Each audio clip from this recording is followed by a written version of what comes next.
Hey, Steve Hughes with Virtual Piano Studio. Um, just earlier today, I was messing around with a chromatic progression, actually doing some composing, and I thought I would make a video on chromatic bass lines and chord progressions. So I like to get into this pretty early on in the composing process to show how to alter harmony um, outside of diatonic harmony, or the chords that usually fit together in a key. And one of the best ways to do this is to use chromatic bass lines. So the idea here is I'm going to show chromatic bass line, and then I'm going to show how to use one note in the melody to help give you a shell of the harmony, and then we're going to fill out the shell with some possible chords. And these are things you could actually pick out by ear, even if you didn't have a visual example like this. And then we're going to go ahead and find some alternate chords, and then you can mix them and have all kinds of different um, directions to go with this chromatic progression. So let's get started here. I'm going to go ahead and do the bass line first. We're going to do this in the key of A, and from A we're just going to walk down to G sharp, G, F sharp, and then F, and then we're going to resolve to E. That's going to be our kind of basic template for this progression. Okay, so we're in the key of A minor chord. We'll just do it in root position for now. I'm going to take out these two inner notes and keep the top note. So check this out. And I'm going to keep the top note and keep playing the top note all the way throughout until I cannot play it anymore. And you have to use your ears to see if it works together with the bass line. So far, so good. A little distant, but still works. Check that out. So the E actually works all the way through that chromatic bass line from A descending down to E. So with that said, now we can fill in some basic chords. And I'm just going to use a chromatic descent in the right hand. I'm going to try to keep these top two on top as much as I can.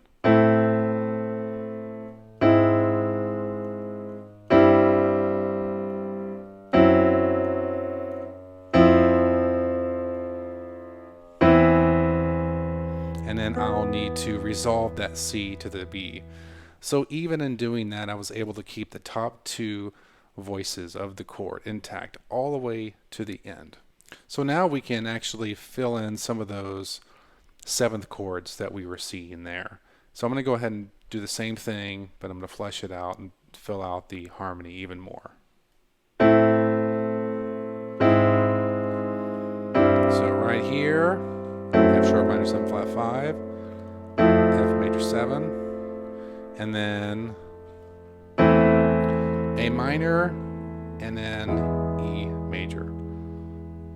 Okay, so you do need some kind of basic chord theory for this, or you can just kind of follow my example to go through this. So we started with the chromatic bass line, then we added a voice, the fifth note on top, E, and kept that all the way through. And then we added a third interval underneath that, kept that all the way through.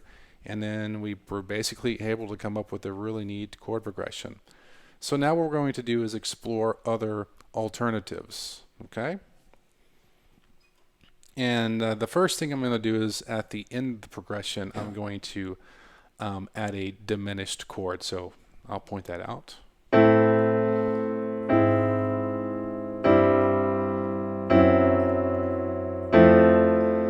And instead of going to the A minor, I'm going to go to a C, because it's going to help us lead into, so now we actually can go down another half step here, and then to the E major.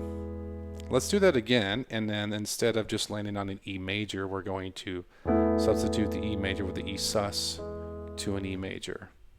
And I'm just going to go ahead and add a little bit of fill in the accompaniment.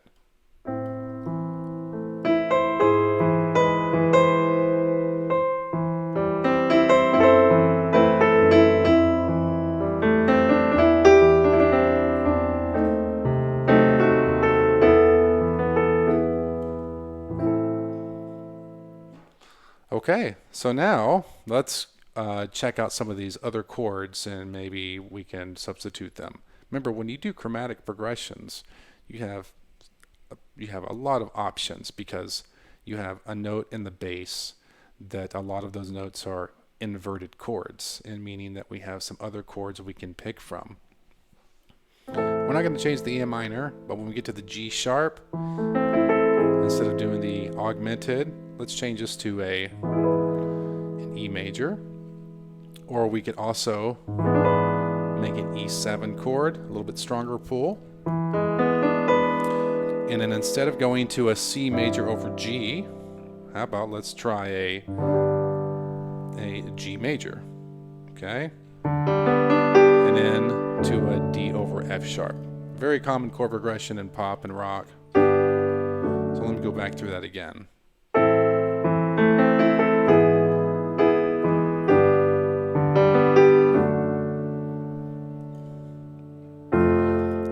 Okay, for this F major chord or F major 7 chord, let us change that to maybe a D minor over F.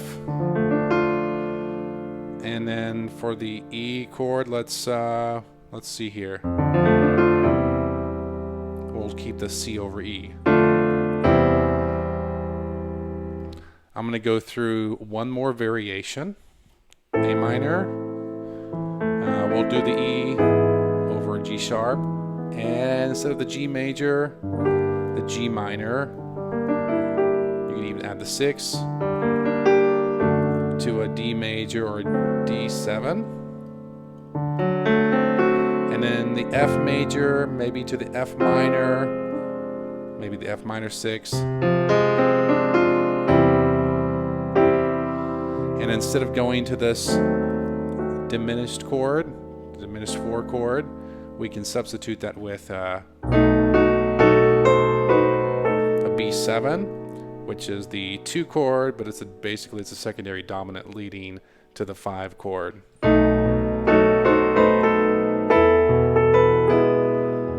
So now what I'm going to do is go through these progressions a few times, kind of mix and match them, maybe do some accompaniment, a little bit of melody.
All right, a lot of fun when you get those chords grouped into that progression.